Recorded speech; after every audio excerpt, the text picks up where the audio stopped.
If you're over 70 and still exercising like you did in your 30s, you might unknowingly be harming the very health you want to protect. This truth can be tough to hear, but it's essential. Pushing harder isn't the key to a longer life. Training smarter is. Right now, your body is sending you a new message. Not do more, but move wisely, recover intentionally, and nourish thoughtfully. If you want to stay strong, live longer, and enjoy greater freedom in every step, pause what you're doing and really listen. Because this could save your health, your energy, and your future. After 70, your body isn't what it used to be, and that's not a failure, it's the natural flow of life. The wise don't resist nature, they move with it, adapting and flowing rather than fighting. For most of your life, society told you to push harder, move more, train like a warrior, with no pain, no gain as the motto. That worked for a while. When you were young, your body was tough, healing quickly, shrugging off injuries. But as you age, recovery slows down. What once gave you strength might now be wearing you down. Muscles bounced back, and fatigue was overcome by sheer willpower. But what helped at 30 doesn't serve you well at 70. The same intensity that once built you up can now break you down. If you're over 70 or close to it and still exercising with the same intensity, chasing numbers and pushing limits, it's time to rethink. The road to a long, healthy life isn't lined with sweat and strain. It's paved with wisdom, gentleness, and mindful movement. It's not about how hard you push, but how well you move, how deeply you recover, and how fully you nourish yourself. That's the heart of true longevity. I'm not saying stop moving. Movement is life itself.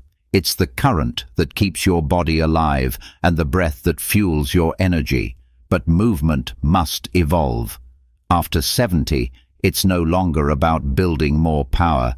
It's about preserving what you have. Respect your body.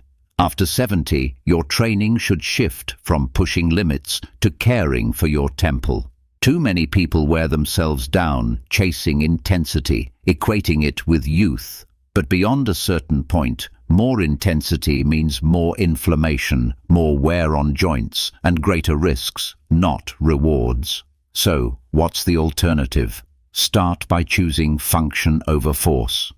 When you were younger, you might have focused on running faster, lifting heavier, and pushing longer.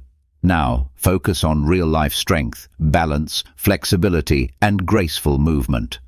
Ask yourself, can I climb stairs without pain? Can I get out of bed easily? Can I bend, reach, and turn smoothly?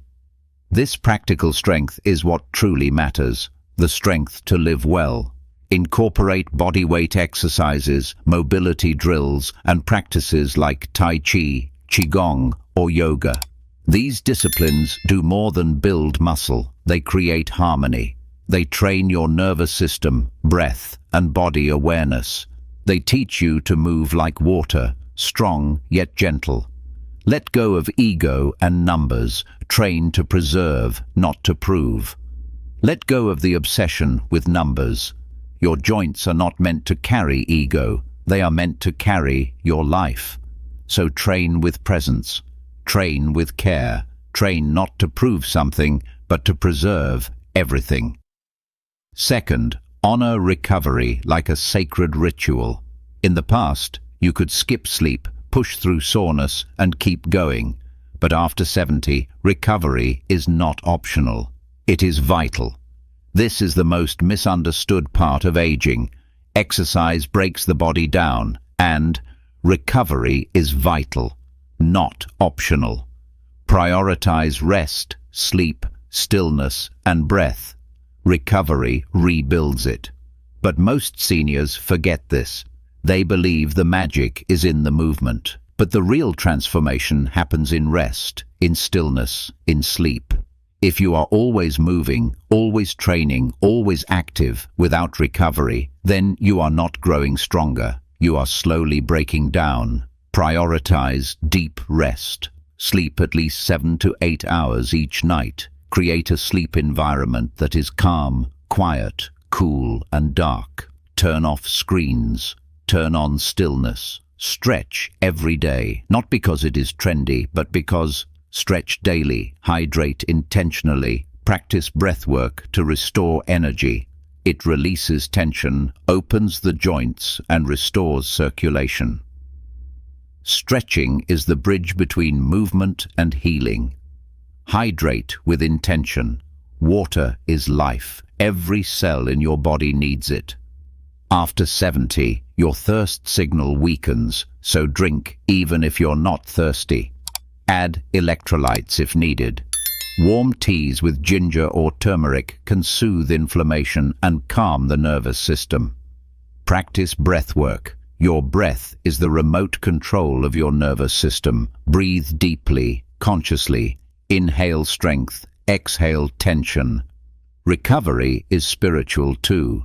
You need softness, not stress. Recovery is not just sleep. It is emotional and spiritual rest too. You do not need more stress. You need more softness. Third, nourish with intelligence, not habits. After 70, your body changes. But sadly, most people's diets do not. They continue eating as they always did, without realizing that absorption, not consumption, becomes the real challenge.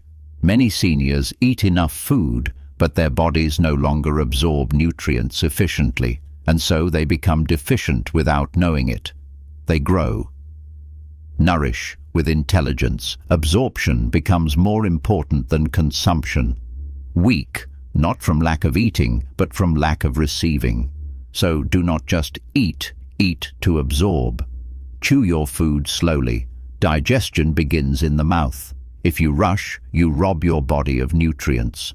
Eat in peace, no television, no noise, just presence. Bless your food. Gratitude activates digestion. Support your gut. Add fermented foods, sauerkraut, kefir, yogurt. They replenish your microbiome, which is your second brain. A healthy gut is a healthy mind, a healthy body, a healthy life. Support digestion, prioritize protein, and embrace healthy fats. Prioritize protein. You are losing muscle every year. To maintain it, you must eat enough high-quality protein, whether from plants or animals. Do not fear fat. Healthy fats, avocados, nuts, olive oil, are brain food, joint food, longevity food. Eat for energy, not emotion. Each meal is a choice to heal or to harm. Choose wisely. The body after 70 is like a wise elder. It no longer shouts, but it always speaks. It tells you, I need softer movement. It tells you, I need deeper rest. It tells you, I need wiser nourishment. Listen to your body's new language. It asks for softness, rest, wisdom. The question is, will you listen?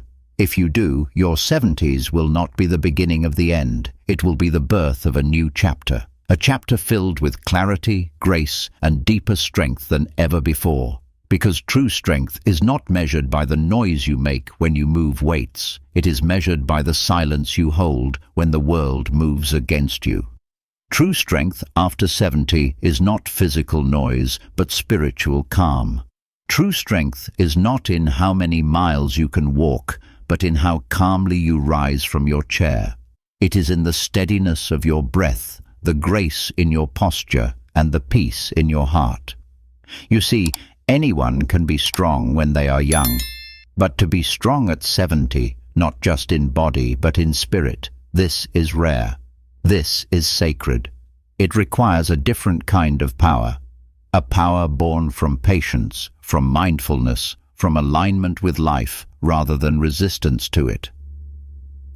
After 70, chasing exhaustion is not the way forward. Instead, focus on building and preserving your energy. Don't push past pain. Pay attention to what it's telling you. You don't need to damage your body to feel alive. Treat your body gently, nurturing it so you can live fully. True vitality comes from awakening your body with care and mindfulness, allowing you to live with both strength and calm. Within you now is a quiet kind of power, subtle, steady, and profound, unlike anything you experienced in your younger years. This power is rooted in understanding, self-control, and conscious choices. With the wisdom you've gained, you can say no to what exhausts you and yes to what renews you.